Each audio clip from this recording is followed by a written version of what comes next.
What's up, Space Pirates? This is your captain, the ever-charming Dr. Disaster.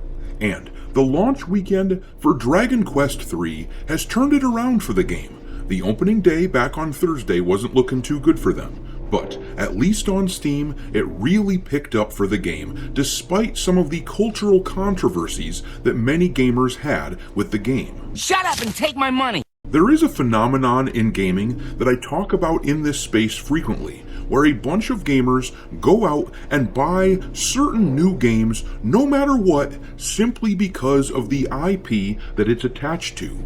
I call this phenomenon cultural auto intake, and it's actually one of the most difficult challenges that we have to overcome in order to win back gaming culture. Because the only way to teach these AAA studios that we don't like this weird, progressive shit shoved into our games is to withhold our money. But there's a significant portion of gamers out there who can't withstand the power of nostalgia, which makes our efforts much more difficult. Destroy it! Basically, Dragon Quest III's HD 2D remake had some issues in it that turned a lot of people off. Of course, it wasn't anywhere near as bad as Dragon Age the Veilguard, but still, it had some stuff. They censored the female warrior in the game, covering her up, and they used body type A and body type B to describe male and females at the character creator, which is just insufferable. What the hell is wrong with you? But there's no denying that the game has way more players on Steam than I would have predicted. Over in the retail spaces, I hear from my sources that the game has had a fairly pedestrian release, nothing special. But if these Steam numbers are any indication, the game has a shot at turning a profit. Despite clear evidence, this game was concocted for the modern audience. I like to eat shit! I read you.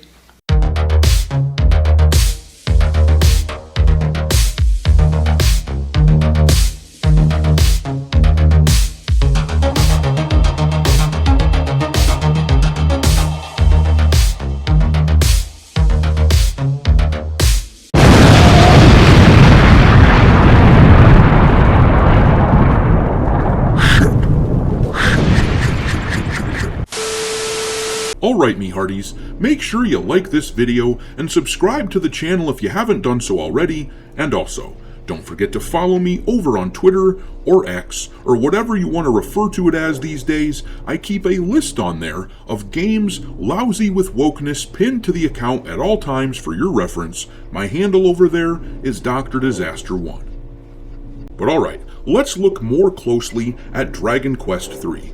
It ended up being more popular than I anticipated because clearly, for a lot of people, the censorship stuff and the body type A and body type B stuff, it just wasn't a big enough deal to drive people away from the game. There is still an army of folks out there who will buy a game just because it has Dragon Quest in the title.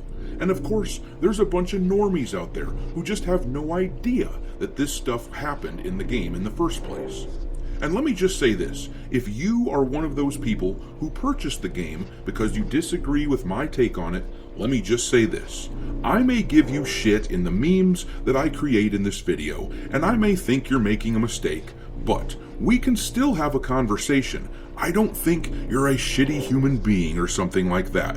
We aren't the so-called progressives over here who screech and cry whenever someone disagrees with us. We aren't a monolith. We won't excommunicate you. Instead, I invite discussion. If you bought the game, then tell me why in the comment section. I'm curious. But now, over on Steam, you can see that the game has so far peaked at about 45,000 players, and it's doing the opposite of what a game like Dragon Age the Veilguard did when it came out.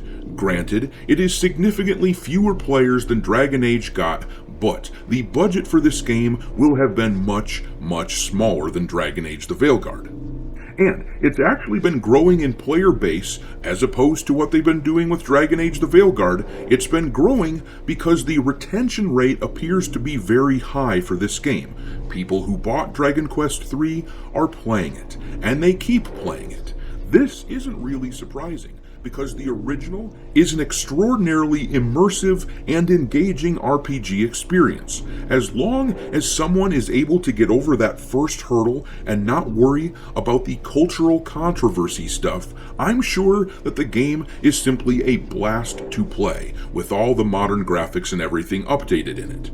However, it is worth noting that we are still within the launch weekend for this game, a weekend where there is virtually zero competition for gamer dollars, I might add. But we're at the end of the Dragon Quest III launch weekend, and already the game has dropped out of the top 10 for top sellers on the Steam platform. That says a lot about the momentum of the game. Those cultural auto intake people went out and they bought it, but sales will drop off, as they most often do right after a game's launch. And based on what we're seeing with the game's numbers, my guess is that they will now have a real shot at breaking even, or possibly even making a profit on the game by the end of the year. As I said the other day, based on the average cost of AAA games in order to make them, and based on the price of this game, they needed to sell around 1,100,000 copies in order to break even. Games with a player count this size on Steam usually sell around 150 to 200,000 copies. We don't have any definitive numbers, so that's just an educated guess.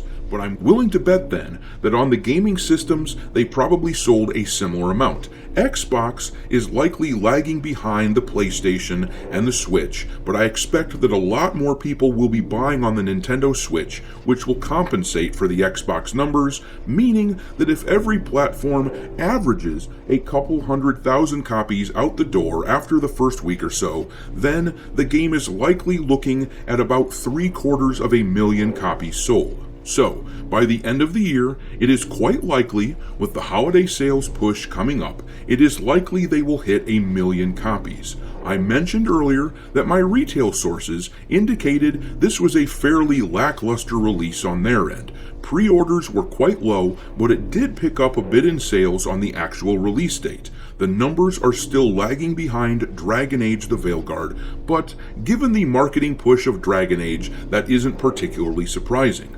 With all that said, I will reiterate that the folks who are buying this game are making it more difficult to push back against these woke companies who shove their ideological crap into games.